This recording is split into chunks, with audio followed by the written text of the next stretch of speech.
আন্তর্জাতিক অঙ্গনে ইসলাম প্রিয় জনতার প্রাণপুরুষ বিশ্বনন্দিত মুফাসসিরে কোরআন আল্লামা দেলওয়ার হোসাইন সাঈদী বাংলাদেশ জাতীয় সংসদের মাননীয় সদস্য, ধর্ম মন্ত্রণালয় সংক্রান্ত সংসদীয় স্থায়ী কমিটির চেয়ারম্যান, জামাতের সংসদীয় দলের উপনেতা আল্লামা দেলওয়ার হোসাইন সাঈদী।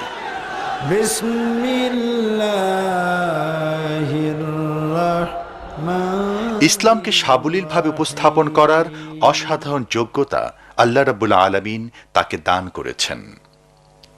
সুদীর্ঘ 18 বছর যাবৎ আল্লামা সাঈদীর বক্তব্য সুন্দরভাবে উপস্থাপনে নিরলসভাবে কাজ করে যাচ্ছে স্পন্দন অডিও ভিজুয়াল সেন্টার।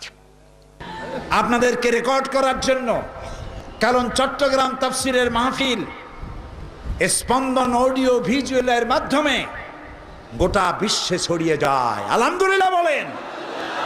যে প্রতিষ্ঠান চট্টগ্রামের তাফসিরের মাহফিল অত্যন্ত আন্তরিকতার সাথে শৈল্পিক সৌন্দর্য দিয়ে বিশ্বময় ছড়ায়, আল্লাহ যেন এই প্রতিষ্ঠান কবুল করে নেন। ইসলামকে জানুন আল্লামা সাঈদীর বিভিন্ন বিষয়ভিত্তিক আলোচনার ক্যাসেট এবং সিডি সংগ্রহ করুন। নকল ক্যাসেট ক্রয় করবেন না। অরিজিনাল ক্যাসেট সিডি সংগ্রহের সময় অবশ্যই সিএইচপি মনোগ্রাম এবং সিলভার ডিস্ক দেখে নিন। স্পন্দন অডিও ভিজুয়াল সেন্টার।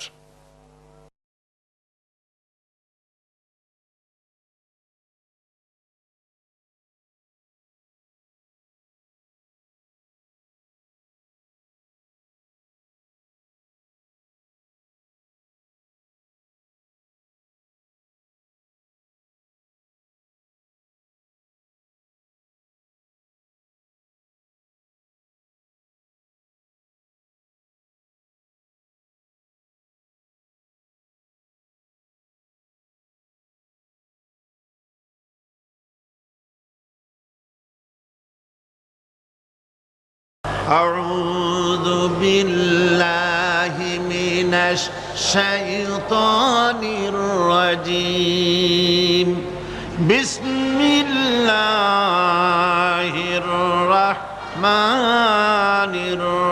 الرحيم الحمد لله رب العالمين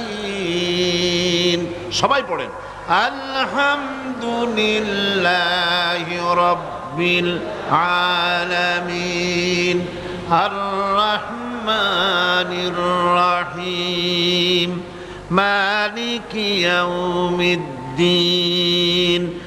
ইয়্যাকা না'বুদু ওয়া ইয়্যাকা নাস্তাঈন ইহদিনাস সিরাতাল মুস্তাকিম صراط الذين أنعمت عليهم غير المغضوب عليهم ولا الضالين آمين সূরা ফাতিহা কোরআনে কারীমের সর্বপ্রথম একটি পূর্ণাঙ্গ সূরা যেটি, সেই সূরাটির নাম হচ্ছে সূরা ফাতিহা। এর আগে যত সূরা নাজিল হয়েছে রাসূল করিম সাল্লাল্লাহু আলাইহি সাল্লামের কাছে তা ছিল 10 আয়াত, 20 আয়াত, 30 আয়াত এরকম করে করে, কিন্তু পূর্ণাঙ্গ সূরা হিসাবে হুজুরের কাছে প্রথম যে সূরাটি নাজিল হয় সেই সূরাটির নাম হচ্ছে সূরা ফাতিহা। আর এই ফাতিহার এটা গ্রন্থের প্রারম্ভিকা হিসাবে রাখা হয়েছে বলে এই সূরাটির নাম হচ্ছে আল ফাতিহা, সূরাতুল ফাতিহা অথবা ফাতিহাতুল কিতাব। যার সাহায্যে কোনো জিনিসকে উদ্বোধন করা হয়, শুরু করা হয়, সেটার নাম হচ্ছে ফাতিহা। সূরা ফাতিহার একটা নাম না, বরং এর অনেকগুলি নাম আছে। সূরা ফাতিহার কম বেশি 22টি নাম পাওয়া যায়, আবার তাফসিরে রুহুল মানিতে এর 40টি নাম বলা হয়েছে। সূরা ফাতিহা অত্যন্ত ফজিলতপূর্ণ একটি সূরা, বরকতপূর্ণ সূরা। এই সূরাটির এক নাম হচ্ছে ফাতিহাতুল কিতাব, মানে হচ্ছে কোরআন কুঞ্জিকা, কোরআনের চাবি অথবা কোরআন প্রারম্ভিকা। এটাকে বলা হয়েছে উম্মুল কিতাব, কোরআনের কিতাবের মা। তো মা মানে কোরআন শরীফের পেটে সূরা ফাতিহা হয়েছে তা না। আরবিতে শব্দের অর্থ হচ্ছে কেন্দ্র, সেন্টার, আসল। এই জন্যে মক্কা শরীফকে বলা হয়, কোরআনে কারীম মক্কা শরীফকে বলেছে কি? উম্মুল কোরা, গ্রামসমূহের মা। সারা পৃথিবীর সমস্ত জায়গা থেকে, শহরগঞ্জ, গ্রাম থেকে লোকেরা এখানে এসে একত্রিত হয়, সেজন্য এটার নাম রাখা হয়েছে উম্মুল কোরা। আবার সেনাবাহিনীর পতাকাকে বলা হয় উম্মুন, তার মানে হচ্ছে সমস্ত সেনাবাহিনী এই পতাকার ছায়াতলে ঐক্যবদ্ধ হয়, একত্রিত হয়, সেজন্য সেই পতাকার নাম হচ্ছে উম্মুন।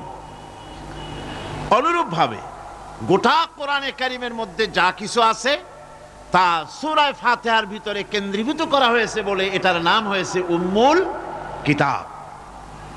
এটার নাম হয়েছে সূরাতুর রাস। রাস শব্দের অর্থ হচ্ছে মগজ।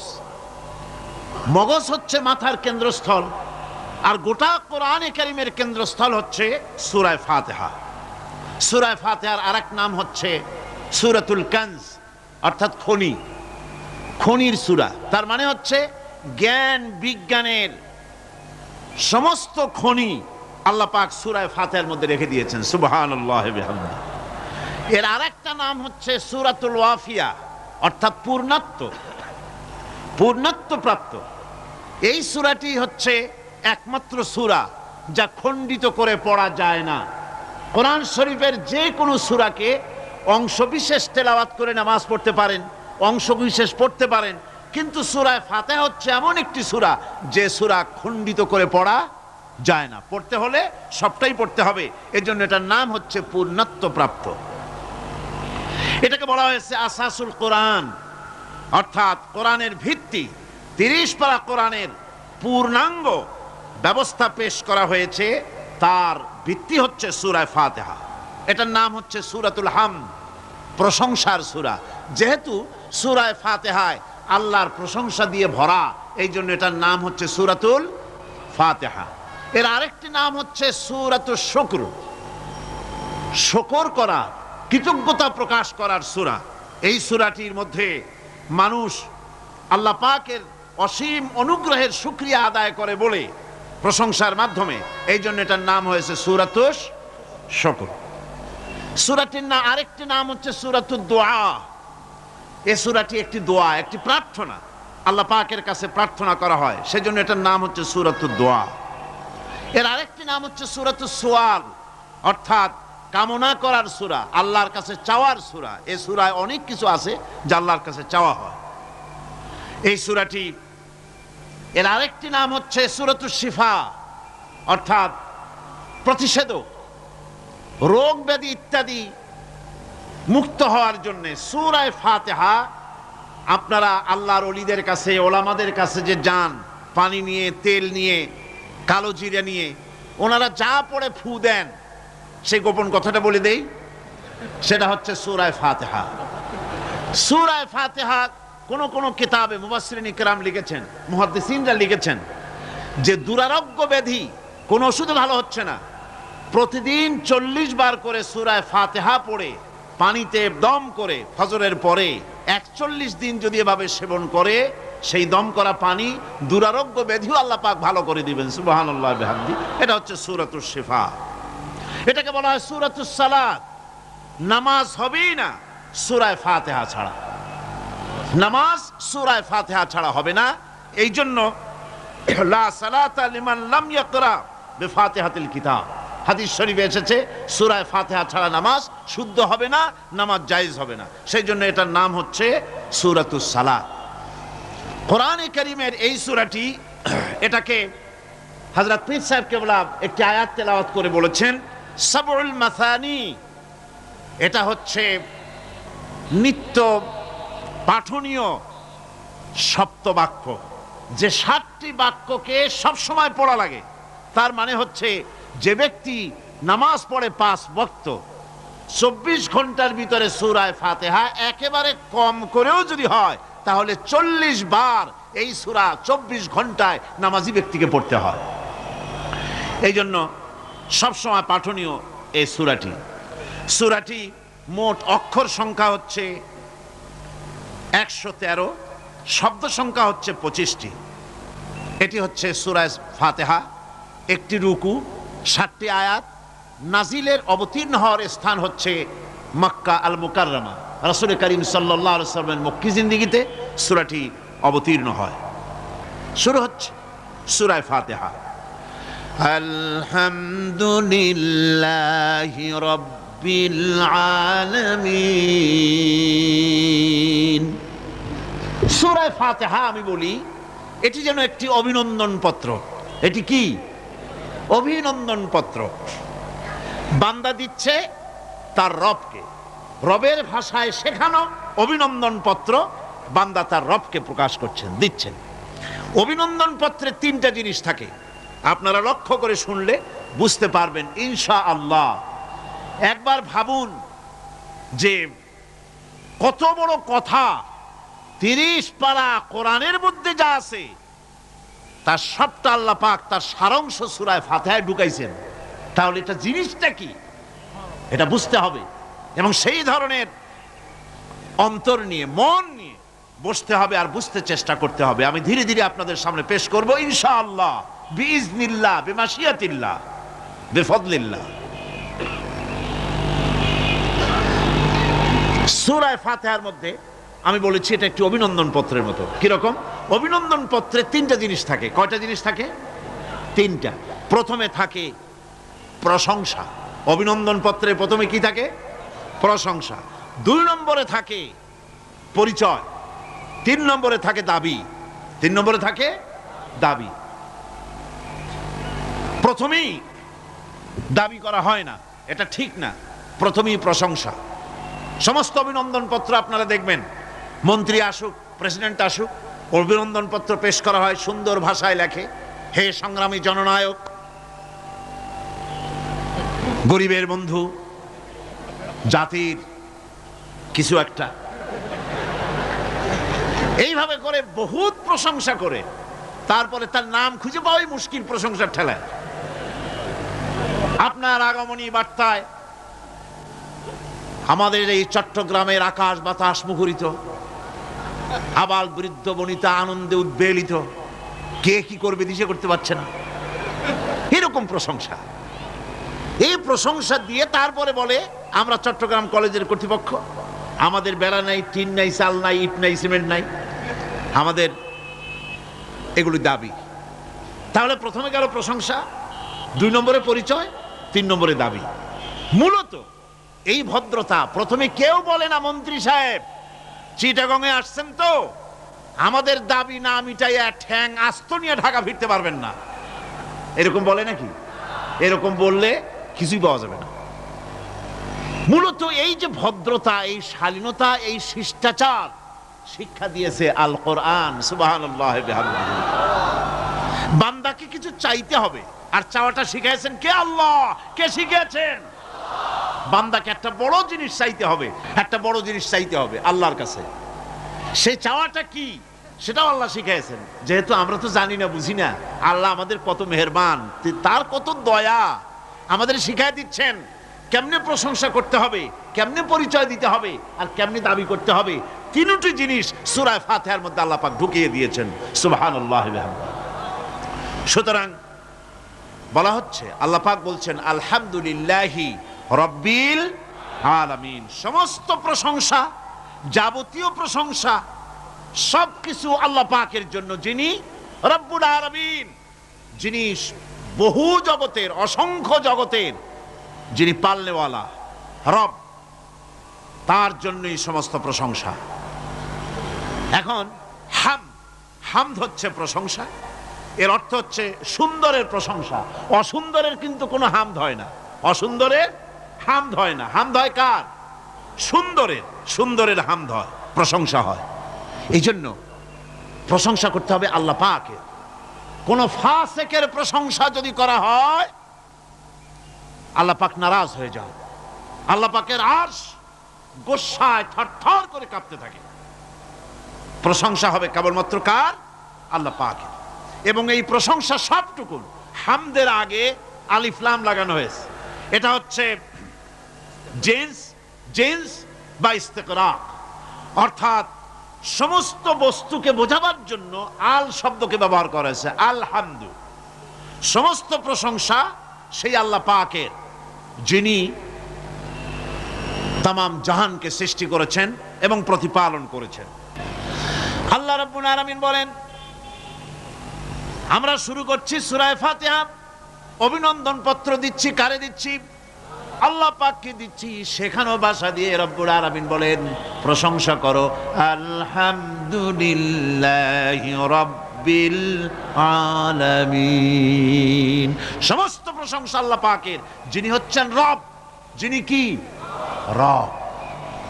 এখন এই রব শব্দের বাংলা অর্থ করা হয় প্রভু, লালনকারী, প্রতিপালনকারী, কিন্তু এই অর্থ যথেষ্ট নয়। কোরআনে কারিমে যে রব বলা হয়েছে তার অর্থ হচ্ছে, তার অর্থ ব্যাপক, অনেক বিশাল এর অর্থ। এ রব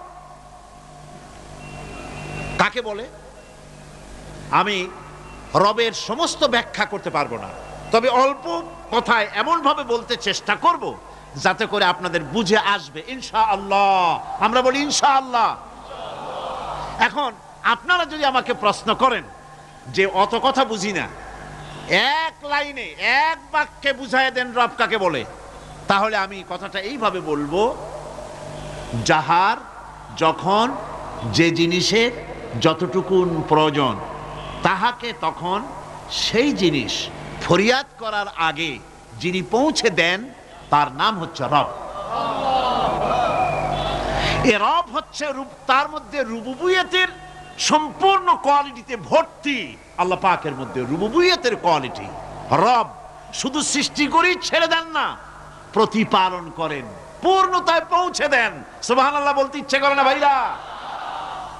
দেখেন, আল্লাহ রাব্বুল আলামিন এমন রব, বাংলাদেশের কুকুর আর আমেরিকা ইউরোপের শীত প্রধান দেশের কুকুর একরকম নয়।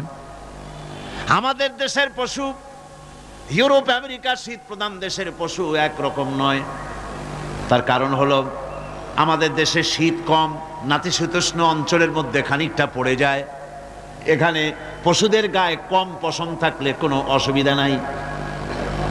ভেড়া, ঘোড়া, কুকুর, বন্য প্রাণীকে কেউ তো কম্বল দেয় না, ল্যাপ দেয় না, রাজাই দেয় না, খাতা দেয় না, চাদর দেয় না।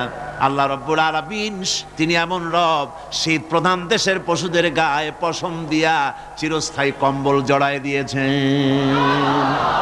এর নাম হচ্ছে রব।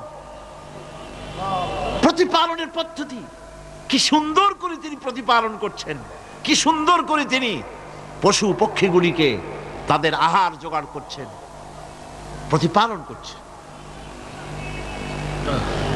তিনি রব, মানুষকে সৃষ্টি করেছেন, আমাদেরকে সৃষ্টি করেছেন, সব প্রয়োজন মিটাইছেন। সুবহানাল্লাহ ওয়া বিহামদিহি, সকল প্রয়োজন মিটিয়েছেন, একটা জিনিস বাদ রাখেন না।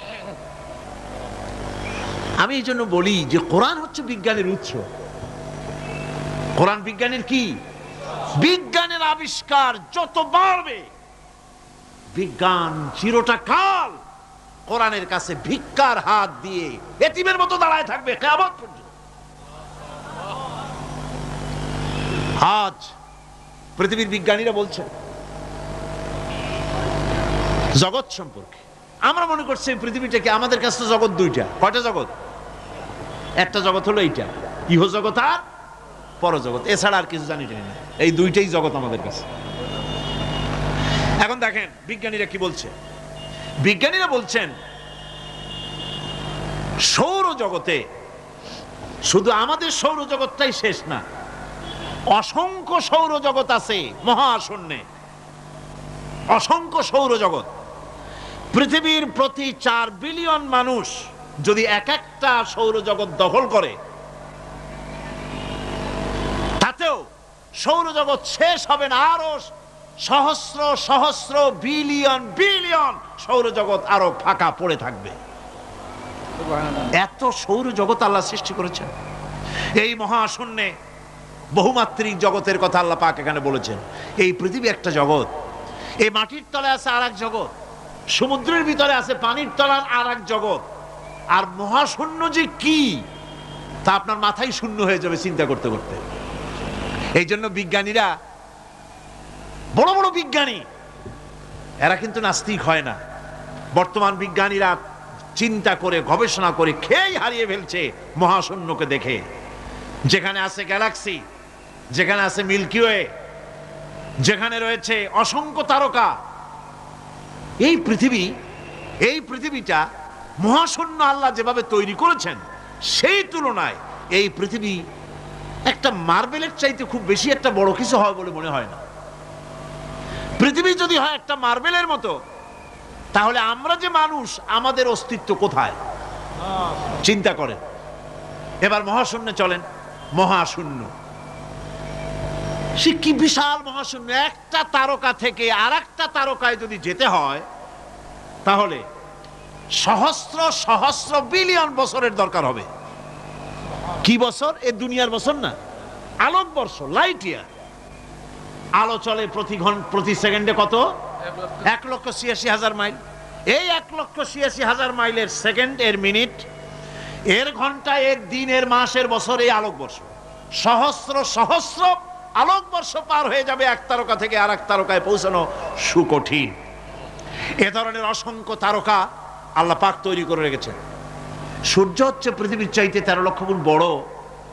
এরকম সূর্য বিজ্ঞানীরা এখন বলছে, আগে বলতো 1 কোটি সূর্যের চাইতে বড় তারকা, এখন বলতেছে এই রকমের পৃথিবীর চাইতে 13 লক্ষ গুণ বড় যে সূর্য, এরকম 3 কোটি সূর্য খাইয়া ভালাইতে পারে।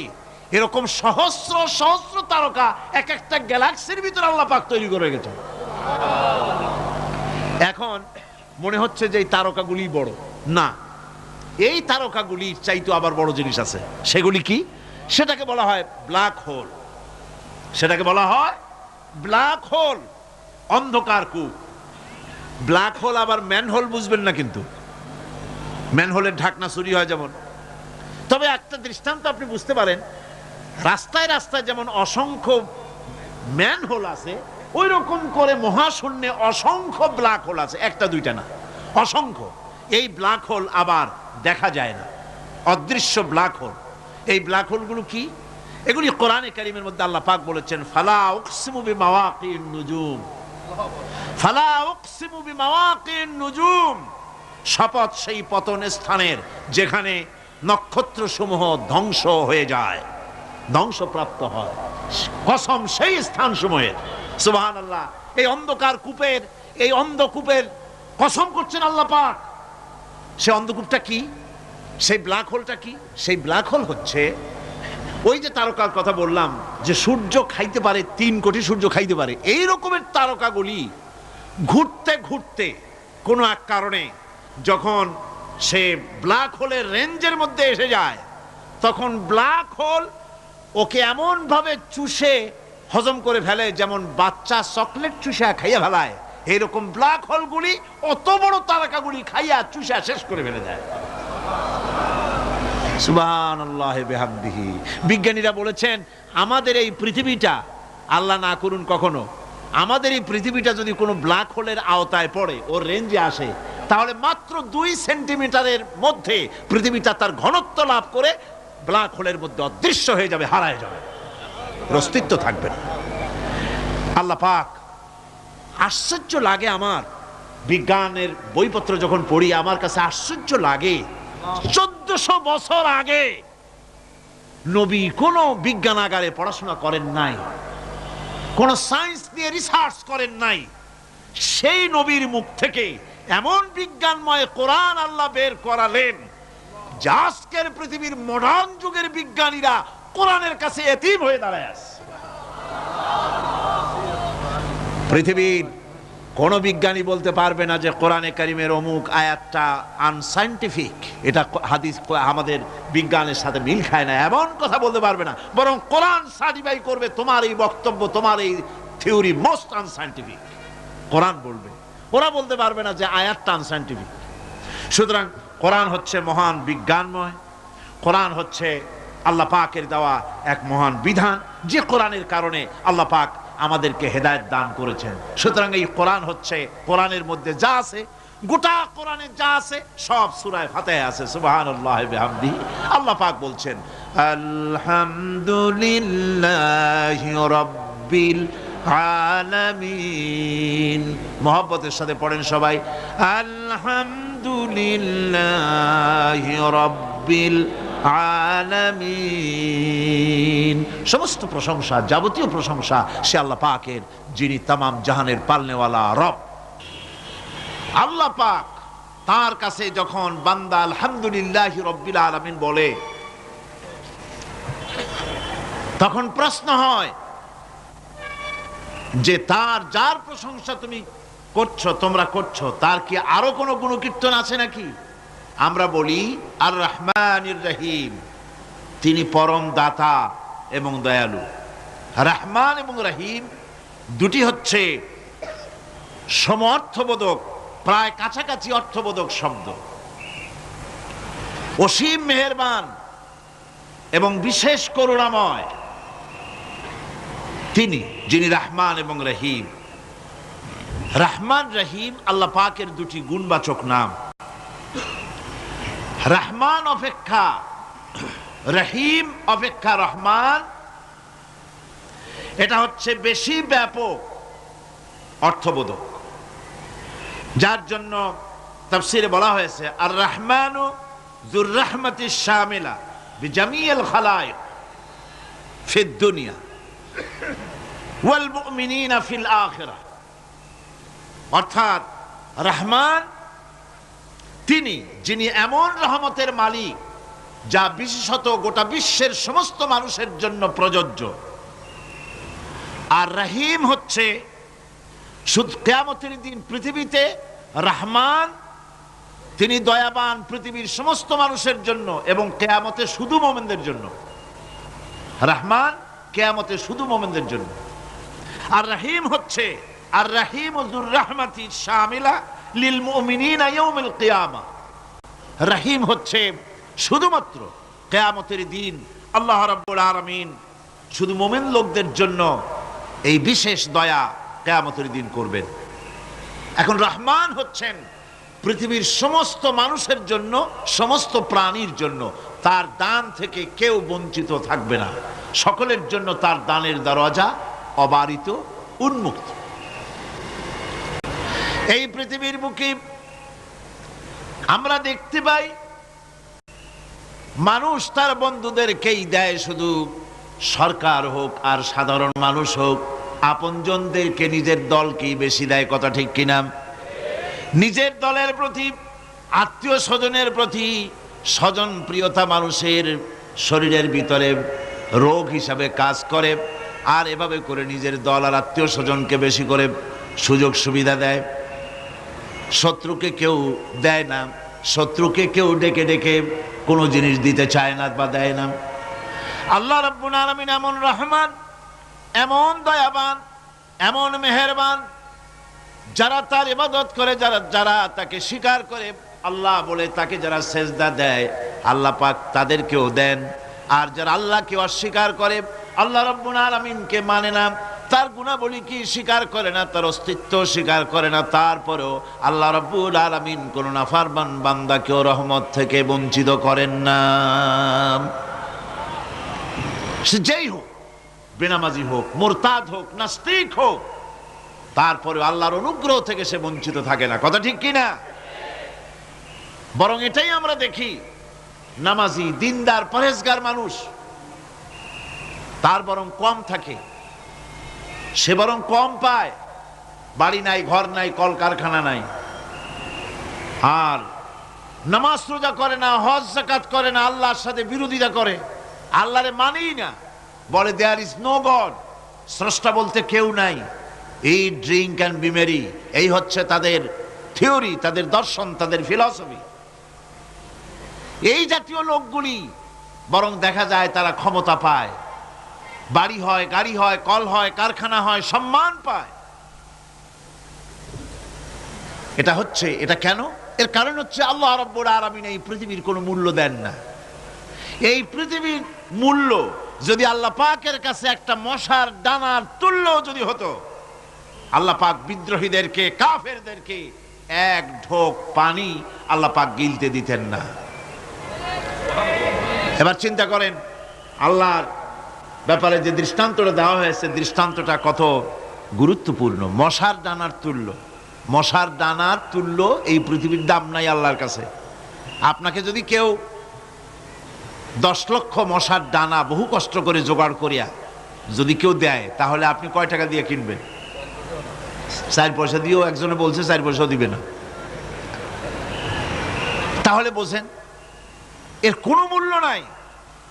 একটা মশার ডানার তুল্য মূল্য আল্লাহ পাক এই পৃথিবীর দেন না, যার কারণে অবারিত উন্মুক্ত হস্তে আল্লাহ পাক সমস্ত মানুষের জন্য, প্রাণী জগতের জন্য তিনি করুণা করেছেন সকলকে। এই করুণাময় রহমান আল্লাহ পাক তিনি গুনাহগারদেরকে, যারা আল্লাহ পাকের ফরমাবরদারি করতেছে, তাদেরকে সকলকে আল্লাহ পাক সমানভাবে তার জিনিসগুলিকে তিনি দিয়ে দিচ্ছেন। এটা হচ্ছে রহমান। আর রহিম হচ্ছে, হাদিস শরীফে বলা হয়েছে আর রহমানু রহমানুদ দুনিয়া ওয়াল আখিরা আর রহিম রহিমুল আখিরা। মোমেন রহমান তো শুধু আল্লাহ পাক দুনিয়া এবং আখিরাতের জন্য, আর রহিম শুধুমাত্র আখিরাতের জন্য। আবার কোন কোন আয়াতে বলা হয়েছে যে আল্লাহ পাক দুনিয়ার মানুষের জন্য রহিম। একটি আয়াতে ভাবে বলা হয়েছে হুয়াল্লাযী ইউসাল্লি আলাইকুম ওয়া মালাইকাতুহু লিয়ুখরিজাকুম মিনাজ যুলুমাতি ইলান নূর ওয়া কানা বিল মুমিনিনা রহিমা। সে আল্লাহই তোমাদের প্রতি রহম করেছেন, রহমত নাজিল করেছেন এবং তার ফেরেশতাগণ এই উদ্দেশ্যে যে তোমাদেরকে তিনি অন্ধকার থেকে আলোর দিকে বের করে নিয়ে আসবেন। আর তিনি হচ্ছেন মুমিনদের জন্য রহিম, অত্যন্ত দয়াবান। আরবি ভাষায় আর রহমান অন্তর্জগতের এমন একটি নম্র উচ্ছ্বাসিত অবস্থার প্রতি ইঙ্গিত করে, যার ফলে তার স্বতঃস্ফূর্তভাবে নিজের থেকেই মহানুভবতা এবং প্রীতি ও মহব্বতের ইচ্ছার বহির প্রকাশ ঘটে। তাই রহমতের মধ্যে আছে স্নেহ, আছে প্রীতি, আছে অনুগ্রহ। আল্লাহ পাকের রহমতটা কি জিনিস? সেটা হচ্ছে রহমতি ওয়াসিআত কুল্লা শাই। আমার রহমত দিয়ে সমস্ত জিনিসকে ঢেকে রাখা হয়েছে। প্রত্যেকটি জিনিসের ভিতরে আল্লাহ পাকের রহমত রয়েছে। রহমত ছাড়া এই পৃথিবীতে মানুষের চলার কোনো পথ নাই। সমস্ত ব্যাপারই আল্লাহ পাকের রহমত আর রহমত। আমরা যখন বললাম আর রহমানির রহিম, বলেন সবাই আর রহমানির রহিম। আবার প্রশ্ন হয়, বান্দা বুঝলাম আরো কোনো কোয়ালিটি, আরো কোনো বৈশিষ্ট্য তার আছে নাকি? আমরা বলি মালিকি ইয়াউমিদ্দিন। তিনি হচ্ছেন বিচার দিনের মালিক, শেষ বিচারের মালিক তিনি। একদিকে এটাকে ব্যালেন্স করা হয়েছে, একদিকে অফুরন্ত রহমত, যার কোনো কুল নাই, কিনারা নাই। এখন আদল দরকার। এখন কি দরকার? আদল, ইনসাফ দরকার। আল্লাহ পাক একদিকে অফুরন্ত রহমত আর নিয়ামত দিয়ে পৃথিবীকে ছেয়ে রেখেছেন, অপর দিকে বলেছেন আমি হচ্ছি বিচার দিনের মালিক, সেদিন আমি বিচার করব। সেই বিচারের ভিতরে কোনো পক্ষপাতিত্ব থাকবে না, হবে না। সেখানে তিনি হবেন হাকামুল হাকিমিন, ওইটা হবে সুপ্রিম কোর্টের সুপ্রিম কোর্ট। সেই পরকালে, সেই কিয়ামতের মাঠে আপনাকে আমাকে সকলকে উপস্থিত হতে হবে, নাকি হবে না? সবাইকে উঠতে হবে। এই দিন শব্দটি কোরআনে কারিমে বহু জায়গায় বলা হয়েছে এবং বিভিন্ন অর্থে ব্যবহার করা হয়েছে। যেমন দিন শব্দের অর্থ প্রভাব, প্রতিপত্তি, আধিপত্য, ইতাআত, বন্দিগি, দাসত্ব, আনুগত্য, নীতি, পথ, পন্থা, হিসাব, ফায়সালা, প্রতিদান, প্রতিফল। এরকম অনেক অর্থ, অনেক অর্থে দিন শব্দ কোরআনে কারিমের মধ্যে ব্যবহৃত হয়েছে। কিন্তু এখানে মালিক ইয়াউমিদ্দিন, এই দিন এখানে ব্যবহার করা হয়েছে প্রতিফল অর্থে। প্রতিফলের দিন, যেদিন প্রতিফল দেওয়া হবে, তিনি হচ্ছেন সেই দিবসের অধিপতি, সেই দিবসের মালিক। সূরা ইনফিতারে আল্লাহ পাক বলছেন, ওয়ামা আদরাকা মা ইয়াউমুদ্দিন সুম্মা মা আদরাকা মা ইয়াউমুদ্দিন। বিচারের দিনটি কি তা তোমাকে কে জানালো? আবার জিজ্ঞেস করছি, তোমাকে কে জানালো বিচারের দিনটা কি? আল্লাহ পাক জবাবে বলছেন, বিচারের দিনটা হচ্ছে ইয়াউমা লা তামলিকু নাফসুন লিনাফসিন শাইআন ওয়াল আমরু ইয়াউমা ইযিন লিল্লাহ। বিচারের দিন হচ্ছে এমন দিন যেদিন কেউ নিজেকে রক্ষা করতে পারবে না, কারো থেকে কেউ নিজেকে রক্ষা করতে পারবে না, নিজেকে কেউ নিজের জন্য কাউকে সাহায্যকারী পাবে না। আর সমগ্র ব্যাপারটি নিরঙ্কুশভাবে আল্লাহ রাব্বুল আলামিনের হাতে থাকবে। সেই দিনটার নাম কিয়ামত, সেটার নাম পরকাল, সেটার নাম হচ্ছে বিচারের দিন। যেদিন কর্তৃত্ব হবে কেবলমাত্র কার? আল্লাহ পাক। সেই দিনটা হচ্ছে কর্মফল পাওয়ার দিন।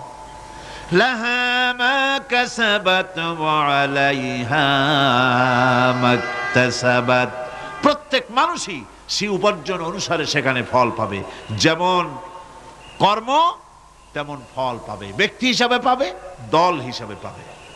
তিলকা উম্মাতুন ক্বাদ খালাত লাহা মা কাসাবাত ওয়া লাকুম মা কাসাবতুম ওয়া লা তুসআলুনা আম্মা ইয়ামালুন। প্রত্যেক মানুষই তার উপার্জন অনুসারী ফল পাবে। যা সে পাবে তা নিজের উপার্জন ছাড়া আর কিছুই না, আর যে ফল পাবে সেটাও তার উপার্জন।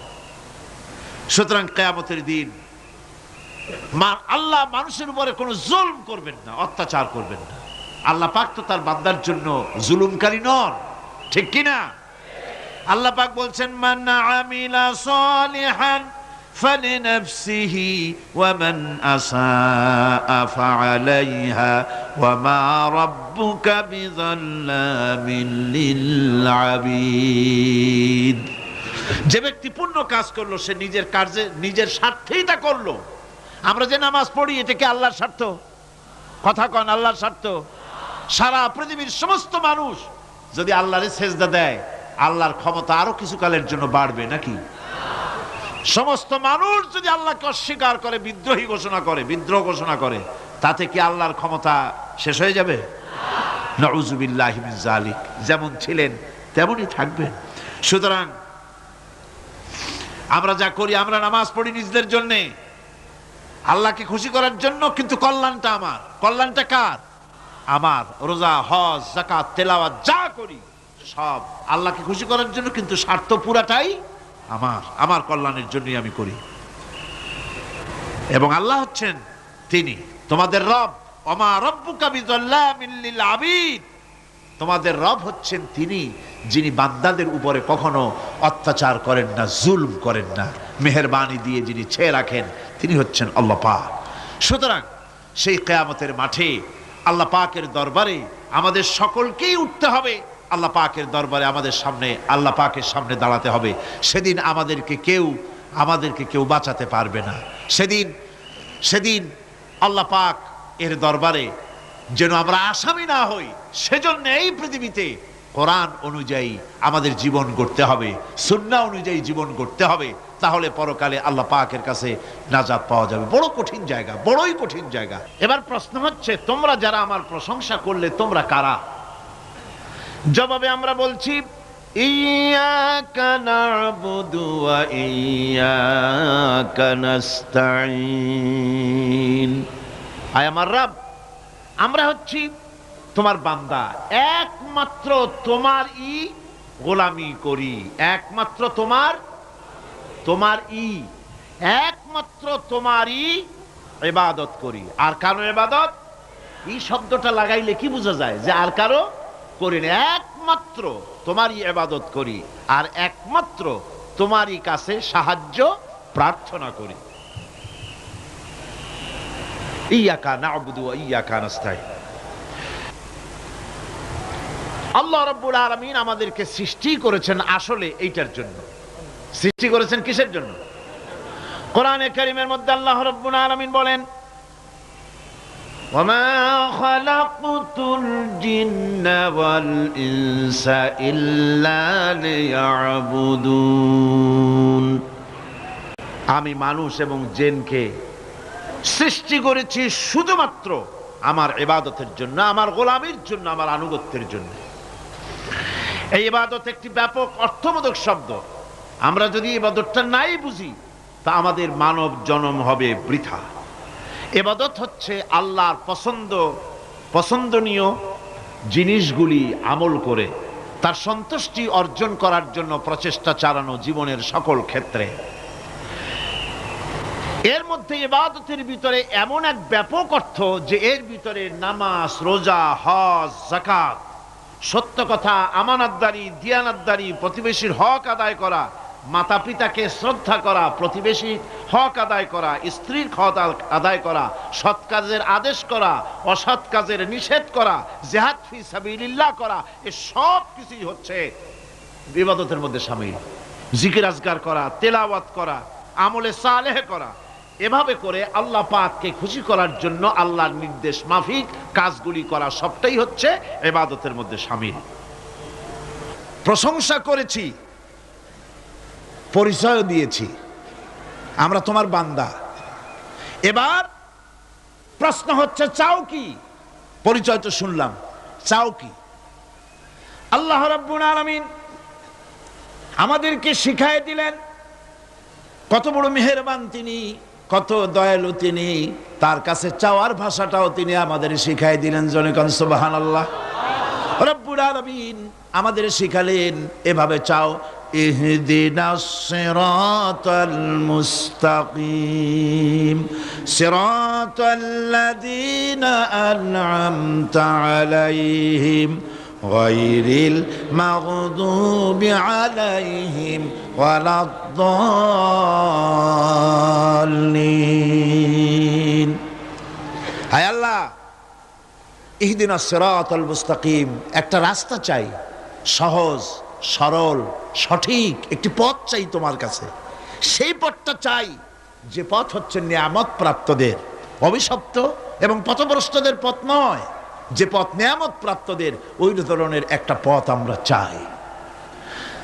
পথ দেখাবার মালিককে কোরআনে কারীম বলছে, আল্লাহ রাব্বুল আলামিন বলেন, ওয়া আলাল্লাহি কাসদুস সাবিলি ওয়া মিনহা জাইরুন ওয়ালাউ শাআ লাহাদাকুম আজমাইন। ওয়া আলাল্লাহি কাসদুস সাবিল, সোজা রাস্তা বলে দেওয়ার দায়িত্ব আমি আল্লাহর। সোজা রাস্তা বলে দেওয়ার দায়িত্ব কার? তিনি বলছেন বলার দায়িত্ব আমার, সোজা রাস্তাটা আমি বলে দেব। আল্লাহ রাব্বুল আলামিনের কাছে বান্দা যখন রাস্তার দাবি করলো, সোজা পথ চাই, সহজ পথ একটা তোমার কাছে চাই, রব্বুল আলামিন সূরা ফাতিহার 7টা আয়াতের এই অভিনন্দন পত্রের জবাবে 30 পারা কোরআন শরীফ আল্লাহ পাক বান্দারে দান করে দিলেন। জবাবে বলে দিলেন, ওয়ানিবুদুনি হাদা সিরাতুম মুস্তাকিম। সোজা রাস্তাটা হলো আমার আনুগত্য, আমার গোলামি, আমার দাসত্ব, এটাই হলো সোজা রাস্তা। এই সোজা রাস্তাটা আমি বলবো। রাস্তা তো অনেক হতে পারে, কিন্তু সোজা রাস্তা বলে দেওয়ার দায়িত্ব কার? আল্লাহ পাকের। দেখেন এই যে বিশাল মাহফিল, এই মাহফিলে যত লোক আসছে সব লোক কি একমতের, এক চিন্তার, এক আদর্শের? না। এই কয়েক লক্ষ জনতার ভেতরে হাজারো মতের লোক আছে, হাজারো চিন্তার লোক আছে, হাজারো আদর্শের লোক আছে। সব আদর্শ, সব চিন্তা, সব কি ঠিক? সবটাই কি নির্ভুল? না, সঠিক নির্ভুল একটা। কয়টা হয়? একটাই হয় মাত্র। এই জন্য আমি দৃষ্টান্ত দিতে গিয়ে বলি, অঙ্ক পরীক্ষা যেদিন হয়, ছেলেরা অঙ্ক পরীক্ষা যেদিন দেয়, সেই অঙ্ক পরীক্ষা দিতে গিয়ে অঙ্ক যারা ভুল করে তাদের ফলাফল কয় রকম হয় বলেন? হ্যাঁ, অনেক রকম হয়। আর যাদের অঙ্ক যাদের ঠিক হয় তাদের ফলাফল কয় রকম? একরকম। তার অর্থ কি? তার অর্থ হলো ভুলের পথ অনেক আর হকের পথ, বাতিলের পথ অনেক, ভুলের পথ অনেক, সঠিক এবং হক যেটা তার পথ হচ্ছে মাত্র একটা। এই জন্যে আল্লাহ রাব্বুল আলামিন তিনি সোজা রাস্তা বলে দেওয়ার দায়িত্বটা নিয়েছেন। কোরআন বলছে প্রত্যেকটি সৃষ্টির শুরু হতে শেষ পর্যন্ত 4টা স্তর পার হতে হয়। তার সর্বশেষ স্তর হলো হেদায়াত। 4টে স্তর পার হওয়ার সর্বশেষ স্তর হচ্ছে হেদায়াত। আল্লাযী খালাকা ফাসাওয়া ওয়াল্লাযী কদ্দারা ফাহাদা। তিনি সকল বস্তুকে সৃষ্টি করেন এবং তারপর তার পরিমাপ, তার কর্মপথ, তার হেদায়েত তিনি দিয়ে দেন। তার মানে হচ্ছে তিনি সৃষ্টি করেন, সামঞ্জস্য রাখেন, পরিমাপটা ঠিক করেন এবং পথের নির্দেশ দেন। সৃষ্টি করেই ছেড়ে দেন না, তার হেদায়েত দিয়ে দেন, তার পরিমাপটা ঠিক করেন, সামঞ্জস্য করেন। কিরকম? দেখুন, আপনি যখন দাঁড়ান তখন আপনার পায়ের উপরে হাঁটু থেকে হাঁটুর নিচের যে অংশ পা পর্যন্ত ওইটারে কি কয়? পা, নলা। এই তো ঠিক বলছেন, নলা। আপনারা আমাকে সাহায্য করবেন যেখানে আমি আটকে যাই। নলা।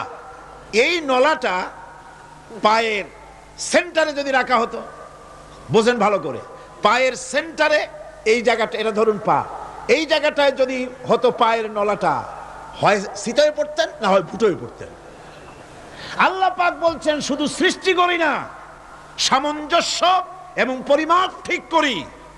মাপ মতো পাটা সামনে গোড়ালির কাছে নলাটা বসায় দেওয়া হয়েছে যাতে আপনি চিত না হন, বুটো হয়ে না পড়েন। সুবহানাল্লাহ কইতে ইচ্ছে করে না? এই নলাটা যদি আঙ্গুলের দিকে আসতো আর পাটা যদি পিছনের দিকে বেশি অংশ থাকতো, যতই সামনে হাঁটতেন ততই পিছনে চলে যেতেন। ভূত নাকি, ভূতের পা থাকে নাকি পিছনের দিকে, বলে লোকেরা, আমি দেখি টেকি নেই। ভূত নাকি সামনে আগাতে গেলে পিছনে চলে যায়। এ পায়ের সামঞ্জস্যটা, অনেক কথা বলবো না, 2-1টা দৃষ্টান্ত দেব, তাতেই বুঝে ফেলবেন। আল্লাহ পাক বলেন শুধু সৃষ্টিই করি না, তার সামঞ্জস্য এবং পরিমাপকে ঠিক করে দেই। মুরগির বাচ্চা ডিমের থেকে বেরোয়, তারে যদি ওর মায়ের শুদ্ধ যদি আপনি ফালায় দেন পানির মধ্যে ডুবে মরে যাবে, আর ওর মার চিৎকারের চোটে সারা গ্রামের মানুষ এক জায়গায় হবে। আর হাঁসের ডিম থেকে বাচ্চা বেরোলে সেই বাচ্চা আর মা বাবা দুজনকেই ফালায় দেন পানির মধ্যে, সাঁতরায় উঠে আসবে, ঠিক কিনা? কে শিখালো সাঁতার? কে শিখালো? শুধু সৃষ্টি করেন না, আল্লাহ পাক সৃষ্টি করেন, সামঞ্জস্য এবং পরিমাপকে ঠিক করেন এবং তাকে পথের নির্দেশ দেন। এটা হলো সর্বশেষ। সৃষ্টি করে ছেড়ে দেন না। যেমন কোরআনে কারিমে হযরত ইব্রাহিম আলাইহিস সালাম তিনি তার সম্প্রদায়ের সাথে যে কথোপকথন করেছিলেন, বিষয়টি আল্লাহ পাক কোরআনে কারিমের মধ্যে কোট করে দিলেন। এই হেদায়েতের বিষয় সেখানে আছে বলে আল্লাহ পাক বিষয়টা কোরআনে জায়গা করে দিলেন। وَإِذْ قَالَ إِبْرَاهِيمُ لِأَبِيهِ وَقَوْمِهِ إِنَّنِي بَرَاءٌ مِّمَّا تَعْبُدُونَ إِلَّا الَّذِي فَطَرَنِي فَإِنَّهُ سَيَهْدِينِ। ইব্রাহিম আলাইহিস সালাম তার পিতা এবং তার গোত্রকে বললেন, তার সম্প্রদায়ের লোকদেরকে, নিঃসন্দেহে আমি মুক্ত, আমি পবিত্র। তোমরা যেসব জিনিস দিয়ে যেসব এর ইবাদত করো, গোলামি করো, আনুগত্য করো, আমি তার থেকে পবিত্র। আমি তো শুধু ইবাদত করি, গোলামি করি সেই স্রষ্টার, যিনি আমাকে সৃষ্টি করেছেন। আমার সম্পর্ক শুধুমাত্র সেই সত্তার সাথে যিনি সৃষ্টি করেছেন। আল্লাযী খালাকানি ফাহুয়া ইয়াহদিন, যিনি আমাকে সৃষ্টি করে শুধু সৃষ্টি করেন নাই, আমাকে হেদায়েত দিয়েছেন, আমাকে পথের দিশা দিয়েছেন। ওয়াল্লাযী হুয়া ইউতঈমুনি ওয়া ইয়াসকিন, যিনি আমাকে সৃষ্টি করেছেন তিনি হেদায়েত দিয়েছেন। আর আমি যখন তৃষ্ণার্ত হই তিনি আমাকে পান করান, আমি যখন ক্ষুধার্ত হই তিনি আমাকে আহার দেন। ওয়া ইযা মারিতু ফাহুয়া ইয়াশফিন, আর যখন অসুস্থ হই তখন তিনি আমাকে রোগ মুক্ত করে দেন। সুবহানাল্লাহি ওয়া বিহামদি। তাহলে কি হলো? অর্থাৎ যে প্রতিপালক, তার প্রতিপালন পদ্ধতি আমার সকল প্রয়োজন মিটান, যিনি আমাকে পান করান, আহার করান, অসুস্থ হলে যিনি আমাকে সুস্থ করেন, হেদায়েতের কামটা তিনি আরেকজনের জন্য রাখেন নাই, তিনি আমার হেদায়েতের ব্যবস্থাও করেছেন। ভাইরা আমার, আল্লাহ রাব্বুল আলামিন শুধু সৃষ্টি করেন নাই, সৃষ্টি করে হেদায়েত দিয়েছেন, মানুষকে হেদায়েতের রাস্তা বলে দিয়েছেন। সঠিক পথ কোনটি সেই পথের কথাও তিনি পরিষ্কার করে বলে দিয়েছেন। এই জন্য আল্লাহ পাক বলেন, কোরআন মাজিদ হেদায়েতকে বিরাট দান বলে ঘোষণা করেছে। মানুষের জন্য যে হেদায়েত আল্লাহ দিয়েছেন তা সবচাইতে বড় দান। জোরে কোন সুবহানাল্লাহ। ইন্না খালাকনাল ইনসানা মিন নুতফাতিন আমশাজিন নাবতালিহি ফাজআলনাহু সামিআম বাসীরা। আমি মানুষের মিলিত শুক্রর দ্বারা, নুতফা দিয়ে আমি মানুষ সৃষ্টি করেছি এবং তাকে একে একে বিভিন্ন স্তর পার করেছি। তাকে শ্রবণ শক্তি দিয়েছি, তাকে দর্শন শক্তি দিয়েছি। ইন্না হাদাইনাহুস সাবিলা ইম্মা শাকিরান ওয়া ইম্মা কাফুরা। নিশ্চয়ই আমি তাদেরকে তাদের কর্মপন্থা প্রদান করেছি, আমি তাদেরকে হেদায়েত দিয়েছি, চলার পথের দিশা দিয়েছি। এখন ইচ্ছে করলে সে কৃতজ্ঞ হতে পারে, ইচ্ছে করলে অকৃতজ্ঞতার পথও অবলম্বন করতে পারে। আমি তাকে হেদায়েত দিয়ে দিয়েছি, পথ দেখিয়ে দিয়েছি। ডান এবং বাঁ দুটি রাস্তা আল্লাহ পাক দেখিয়ে দিয়েছেন। আসহাবুল ইয়ামিন, আসহাবুল শিমাল, একটা ডানপন্থী আর একটা বামপন্থী। আমাদের দেশে কিছু লোক আছে, নাম মুসলমান, কিন্তু বলে যে আমরা বামপন্থী আন্দোলন করি। অথচ সমস্ত ডানপন্থীদের জায়গা হবে জান্নাতে যদি জান্নাতের আমল করতে পারে। ডানপন্থীদের নেতা হচ্ছেন দুনিয়ার সমস্ত পয়গম্বরেরা, আর বামপন্থীদের নেতা হলো শয়তান। বামপন্থীদের নিয়ে শয়তান যাবে কিয়ামতে জাহান্নামে। আল্লাহ পাক রাস্তা বলে দিয়েছে। আল্লাহ রাব্বুল আলামিন বলেন, আলাম নাজআল লাহু আইনাইনি ওয়া লিসানান ওয়া শাফাতাইন ওয়া হাদাইনাহুন নাজদাইন। আমি কি তোমাদের দুটি চক্ষু দেই নাই, দেখার জন্য দুটো চোখ দেই নাই? আমি কি তোমাদেরকে কথা বলার জন্য দুটো ঠোঁট দেই নাই? এরপরে আমি কি তোমাদেরকে ভালো মন্দ বোঝার জন্য আমি কি হেদায়েত দেইনি? ভালো মন্দ সবটা বোঝার জন্য আমি তোমাদেরকে হেদায়েত দিয়েছি। সুতরাং এই হেদায়েতের রাস্তা ছেড়ে দিয়ে তোমরা নিজেদেরকে গোমরাহির মধ্যে ডুবিয়ে দিও না। আমার দেওয়া হেদায়েতের রাস্তায় নিজেদেরকে পরিচালিত করার জন্য প্রচেষ্টা করো। সিরাতুল মুস্তাকিম, এজন্য মডেল দরকার। কার অনুসরণ করব?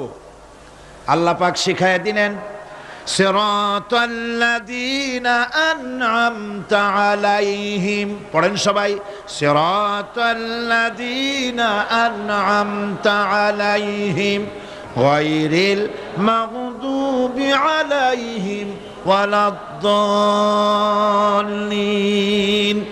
আয় আল্লাহ, অনুগ্রহপ্রাপ্ত দল, সেই রাস্তা, অনুগ্রহপ্রাপ্তদের রাস্তা চাই। তোমার মনোনীত ব্যক্তি, অনুগ্রহপ্রাপ্ত যারা, তাদের পথ অনুসরণ করতে চাই। এই অনুগ্রহপ্রাপ্ত দল কারা সে কথা কোরআন শরীফে বলা হয়েছে। আল্লাহ রাব্বুল আলামিন বলেন, ওয়া মান ইউতি'িল্লাহা ওয়ার রাসূল ফাউলাইকা মা'আল্লাযীনা আন'আমাল্লাহু আলাইহিম মিনান নাবিয়্যিনা ওয়াস-সিদ্দীকিন والشهداء والصالحين وحسن أولئك رفيقا। আর যে ব্যক্তি আল্লাহ এবং রসুলের আনুগত্য স্বীকার করলো, নিঃসন্দেহে সে অনুগ্রহপ্রাপ্তদের সঙ্গী হলো। সেই অনুগ্রহপ্রাপ্ত কারা?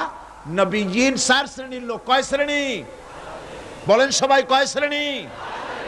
নবীন, সিদ্দিকিন, শুহাদা, সালিহিন।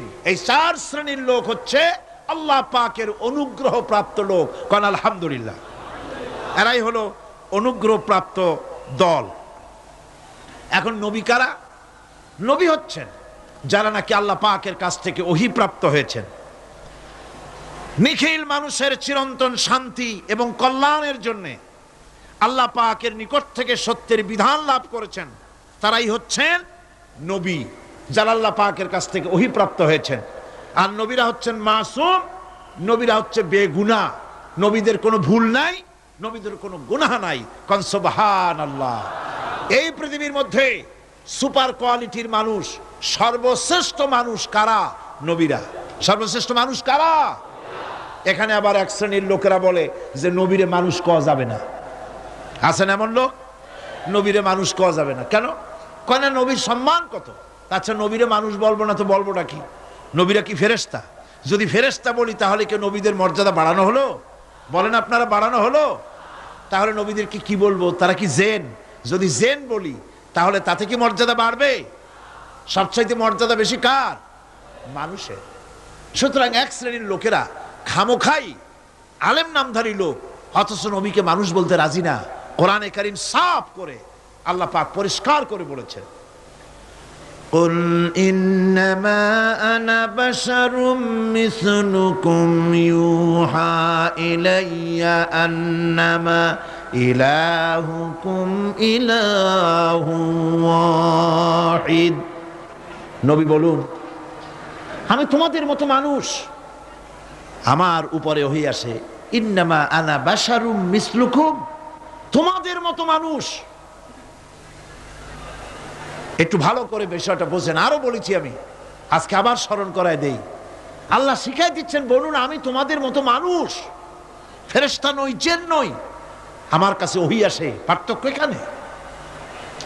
তবে আরো পার্থক্য আছে, সেটা হচ্ছে আমরা হচ্ছি সাধারণ মানুষ, নবীরা হচ্ছেন অসাধারণ মানুষ।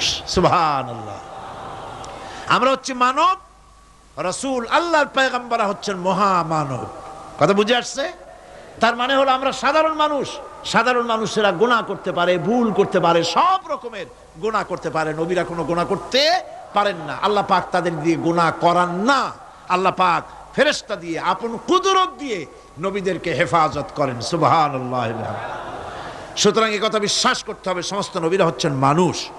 নবীদের আদর্শই কেবলমাত্র আদর্শ, সেই আদর্শকেই গ্রহণ করতে হবে, তাকেই একমাত্র নেতা হিসাবে গ্রহণ করতে হবে। আমার নেতা বলতেও রাজি না।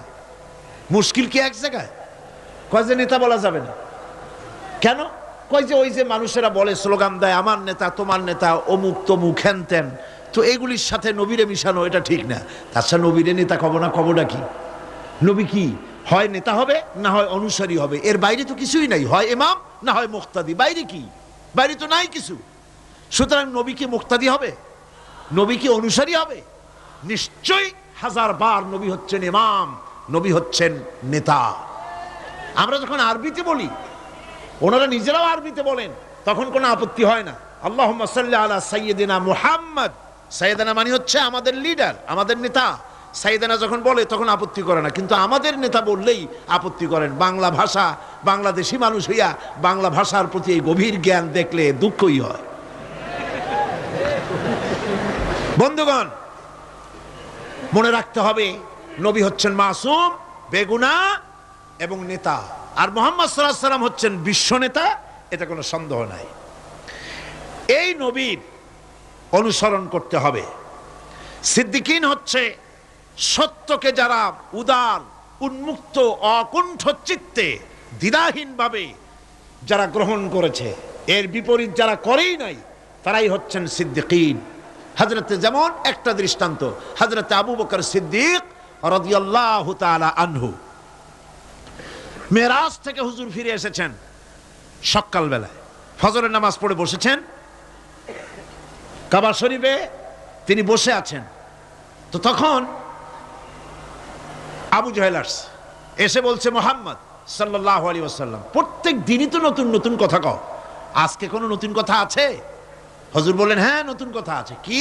বলে এই তো শেষ রাত্রে জিবরাইল আসছিল, আমারে নিয়ে গেল বাইতুল মুকাদ্দাসে জেরুজালেমে গিয়ে নামাজ পড়লাম, ওইখান থেকে মহাকাশ পাড়ি দিলাম, 7 আকাশ পাড়ি দিলাম, সিদরাতুল মুনতাহা গেলাম, আরশে আজিম ভ্রমণ করলাম, আল্লাহর সাথে কথা কইলাম, জান্নাত জাহান্নাম দেখলাম, তারপরে আবার এই আয়েশা নামাজ পড়িয়া তোমাদের সাথে কথা বলতেছি। আবু জাহেল কয় যে খাইছে, যাও মাথা টাথা একটু ভালো ছিল, এখন তাও সর্বনাশ হয়ে গেছে। কয় মুহাম্মদ সাল্লাল্লাহু আলাইহি ওয়াসাল্লাম তুমি যা বললা এই কথাটা আমি কি হুবহু মানুষের কাছে বলবো? হুজুর বলছেন অবশ্যই বলো গিয়ে। আবু জাহেল চিন্তা করলো দিস ইজ দ্য মোমেন্ট, এটাই হলো আসল সুযোগ পেয়ে গেছে মানুষকে বিভ্রান্ত করার জন্য। সবার আগে ছুটে চলল হযরত আবু বকর রাদিয়াল্লাহু তাআলা আনহুর বাড়িতে, যে বলছেন আবু বকর শুনেছো? বলে কি?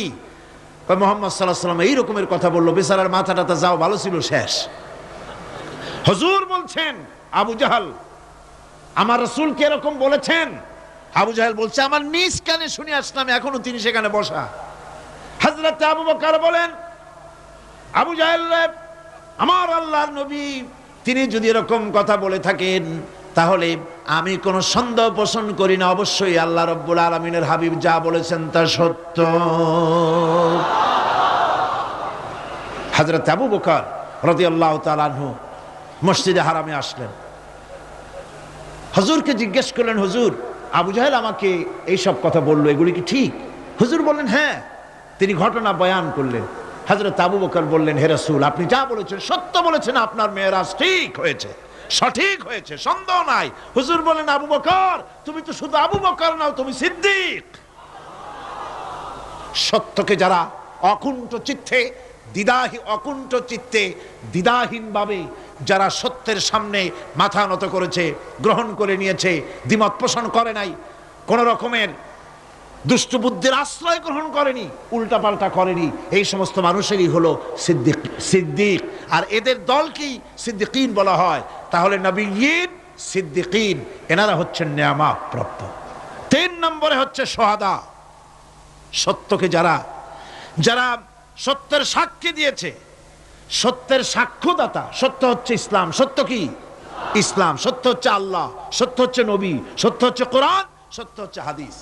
এই মহাসত্যকে যারা স্বীকৃতি দিয়েছে নিজেদের কথা দিয়ে, কাজ দিয়ে, ধন দিয়ে, সম্পদ দিয়ে, এমনকি নিজের জীবনটা এই রাস্তায় বিলিয়ে দিয়ে মহাসত্যের চিরস্থায়ী সাক্ষী দিয়ে দুনিয়া থেকে যারা বিদায় হলেন ওনারা হচ্ছেন শহীদ।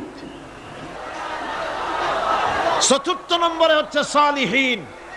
4 নম্বরে কি? সালিহিন। সালিহিন হচ্ছে জীবনের প্রত্যেকটি ক্ষেত্রে যারা একনিষ্ঠভাবে আল্লাহর বিধান পালন করেছেন, যারা পুণ্যের সাথে সুদৃঢ় থেকেছেন, যারা অটল থেকে পুণ্যের সাথে, হকের সাথে অটল থেকেছেন, কোন অবস্থাতেই ইসলামী আদর্শের বিরুদ্ধাচরণ করেনি, তারাই হচ্ছেন সালিহিন। ইসলামের আদর্শ ছাড়ে নাই, পরিত্যাগ করে নাই, জীবনের সবকিছুর বিনিময় এটাকে আঁকড়ে ধরে থেকেছেন, ইসলামী আদর্শের পরিপন্থী কিচ্ছু করেন নাই। এরা হচ্ছেন সালিহিন। কোন আলহামদুলিল্লাহ। আল্লাহর অনুগ্রহ প্রাপ্ত কয় শ্রেণী? 4 শ্রেণী। নবীয়্যিন, সিদ্দিকিন, শুহাদা, সালিহিন। এই 4 শ্রেণীর লোকেরাই হচ্ছে নিয়ামত প্রাপ্ত। আমরা বলেছি সিরাতাল্লাযীনা আন'আমতা আলাইহিম গায়রিল মাগদুবি আলাইহিম ওয়ালাদ-দাল্লিন। নিয়ামত প্রাপ্তদের পথ চাই, অনুগ্রহ প্রাপ্তদের পথ, আর অভিশপ্ত পথভ্রষ্টদের পথ আমরা চাই না, আমরা পরিহার করে চলবো। এটা একটু ওয়াদাও বটে। যারা অভিশপ্ত, যারা পথভ্রষ্ট, ওরা কারা? মাগদুব এবং দল্লিন। মাগদুব হচ্ছে অভিশপ্ত, দল্লিন হচ্ছে পথভ্রষ্ট। দুনিয়ার সমস্ত মুফাসসিরিন, মুহাদ্দিসিন সব একমত, মাগদুব হচ্ছে ইহুদিরা। মাগদুব কারা? বলেন না কারা? আর দলিন অভিশপ্ত কারা? ইহুদিদের। অভিশপ্ত হওয়ার কারণটা কি? আল্লাহ রাব্বুল আলামিন বলেন, শোনো কারণ কি। وَضُرِبَتْ عَلَيْهِمُ الْمَسْكَنَةُ ذَلِكَ بِأَنَّهُمْ كَانُوا يَكْفُرُونَ بِآيَاتِ اللَّهِ وَيَقْتُلُونَ الْأَنْبِيَاءَ بِغَيْرِ حَقٍّ ذَلِكَ بِمَا عَصَوْا وَكَانُوا يَعْتَدُونَ। তাদের উপর দারিদ্র এবং অসহায়তার অভিশাপ বর্ষিত হয়েছে। এর কারণ হলো তারা আল্লাহ পাকের আয়াতকে অস্বীকার করেছে, তারা অকারণে আল্লাহর নবীদেরকে হত্যা করেছে এবং প্রত্যেকটি ব্যাপারে আল্লাহর শরীয়তের সীমা লঙ্ঘন করেছে। যুরিবাত আলাইহিমুল যিল্লাতু ওয়াল মাসকানা ওয়া বাউ বিগাদাবিন মিনাল্লাহ। আল্লাহ পাক বলেছেন চিরকাল ইহুদিরা অভিশপ্ত, তাদের কোনো আবাসস্থল হবে না, সারা জীবন ঘুরে বেড়াবে। আপনারা বলবেন কই ঘুরে বেড়ায় না, তো তাদের তো জায়গা হইছে জেরুজালেমে, ইসরায়েলে, সেখানে তারা জায়গা করে নিয়েছে। তাহলে এটা কেমন হলো? এটা এইভাবে হচ্ছে, ওখানে তাদেরকে প্রতিষ্ঠিত করেছে আমেরিকা, ঠিক কিনা? আল্লাহ পাক কোরআন শরীফের মধ্যে বলেছেন, যদিও মানুষের সাহায্যে কোনো জায়গায় তাদেরকে আল্লাহর ইচ্ছায় অথবা মানুষের সাহায্যে কোথাও যদি জায়গা হয়, অপমানের জীবন যাপন করতে হবে সারাটা জীবন, কিয়ামত পর্যন্ত দুঃখে দুঃখে মরতে হবে, দেশে দেশে ঘুরে বেড়াতে হবে ভিক্ষুকের মতো। সে অবস্থাই হয়েছে। আমেরিকা ওদের উপর থেকে হাত উঠায় নিক, মধ্যপ্রাচ্যের আজকের ২০ ফোড়া ইসরায়েল, আমেরিকা যদি তাদের রুবুবিয়াতে প্রতিপালনের হাতটা উঠায় নেয়, তাহলে আরব দেশে যত লোক আছে যুদ্ধ করা লাগবে না, এক পাশে গিয়ে পেশাব করলে ভাসিয়া লোহিত সাগরে চলে যাবে। সুতরাং এই ইহুদিদের পথ অনুসরণ করা যাবে না। ইহুদিরা অপরাধ করছিল কি? একটু আগেই বললাম, তারা আল্লাহর আয়াতকে অস্বীকার করেছে, তারা নবীদেরকে হত্যা করেছে, এটাই হলো তাদের অপরাধ। তারা শরীয়তের ব্যাপারে বাড়াবাড়ি করেছে। সুতরাং আল্লাহ পাক বলছেন ইহুদিদেরকে ছাড়তে হবে, খ্রিস্টানদের অনুকরণ ছাড়তে হবে। ইহুদি খ্রিস্টান সকলের অনুকরণ ছেড়ে দিয়ে নিয়ামত প্রাপ্ত ওই 4 শ্রেণীর লোকের অনুসরণ করতে হবে, তাহলেই খাঁটি মুসলমান হওয়া যাবে। কোন আলহামদুলিল্লাহ। এই হলো সূরা ফাতিহা, যা গত আজকের দিন সহ 5 দিন আমরা আলোচনা করলাম। কোন আলহামদুলিল্লাহ। এখন এই সূরা ফাতিহাকে আমি আপনাদের পকেটে উঠাই দিতে চাই, যাতে করে মনে থাকে। 5 দিনের অনেক কথা এক জায়গায় করে দিলে মনে করতে সুবিধা হবে, ঠিক কিনা? মনে রাখতে সুবিধা হবে। সূরা ফাতিহা আয়াত কয়টা? এই 7টি আয়াতের 7টি শিক্ষা আছে। সূরা ফাতিহার শিক্ষা 1, সকল প্রশংসা কেবলমাত্র হাদিস শরীফে এসেছে, ইদা মুদিহাল ফাসিকু ইহতাজ্জাতিল আরশ। যখন কোন ফাসিকের প্রশংসা করা হয়, যে ব্যক্তি নামাজ পড়ে না, রোজা করে না, দিন মানে না, ঈমান নাই, চরিত্র নাই, এমন লোককে যখন প্রশংসা করা হয়, আল্লাহ পাকের আরশ গোসায় থরথর করে কাঁপতে থাকে। সুতরাং সমস্ত প্রশংসা হবে কার? আর প্রশংসা হবে বিশ্ব নবী জনাবে মুহাম্মদ রাসূলুল্লাহ সাল্লাল্লাহু আলাইহি ওয়াসাল্লাম। চিৎকার মেরে সারা জীবন আল্লাহ এবং রাসূলের প্রশংসা করতেই থাকবো ইনশাআল্লাহ। আমাদের করতে হবে, মুসলমানদের দায়িত্ব। আর প্রশংসা করব যারা আমার রাসূলের, আল্লাহর হুকুম মানে আর আমার রাসূলের অনুসরণ অনুকরণ যারা করে, তারা আমাদের সম্মানের পাত্র। আলহামদুলিল্লাহ। 2, শেষ বিচারের একমাত্র মালিক হচ্ছেন আল্লাহ পাক। সূরা ফাতিহার 2য় শিক্ষা, শেষ বিচারের দিন, ডে অফ জাজমেন্ট, শেষ বিচারের দিনের মালিক কে? একচ্ছত্র অধিপতি আল্লাহ রাব্বুল আলামিন। যেদিন কেউ কথা বলতে পারবে না আল্লাহ পাকের নির্দেশ ছাড়া, সেই হাসরের মাঠের একচ্ছত্র মালিক আল্লাহ পাক সুপ্রিম কোর্টের সুপ্রিম কোর্ট, সমস্ত জাস্টিসদের জাস্টিস হবেন আল্লাহ সুবহানাহু ওয়া তাআলা। এটা হলো দ্বিতীয় শিক্ষা, মনে রাখতে হবে সেদিন আল্লাহ পাক তিনি বিচার করবেন, কঠিন বিচার হবে সেদিন, এটা মনে রাখতে হবে। 3 নম্বরের শিক্ষা হচ্ছে সূরা ফাতিহার শিক্ষা নাম্বার 3, জীবনের সকল ক্ষেত্রে গোলামি, আনুগত্য, দাসত্ব একমাত্র কেবলমাত্র শুধুমাত্র আল্লাহ রাব্বুল আলামিনের। গোলামি কার হবে? চিল্লায় বলেন কার হবে? 3।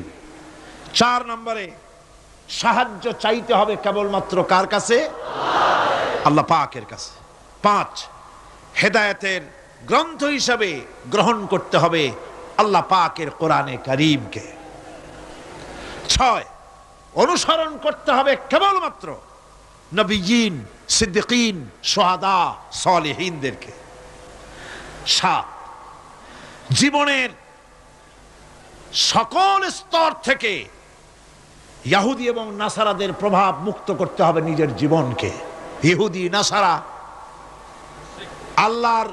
আল্লাহ বিরোধী যারা মুশরিক, নাস্তিক, মুরতাদ, এ সবগুলি থেকে নিজেকে মুক্ত করতে হবে। গোলামি হবে কেবলমাত্র আল্লাহ পাকের। আর এইভাবে 7টি আয়াতের 7টি শিক্ষা আপনাদের সামনে পেশ করলাম। আল্লাহ রাব্বুল আলামিন এগুলি যেন মানার তৌফিক আমাদের দেন, আমরা বলি আমিন। আরো জোরে বলেন আমিন।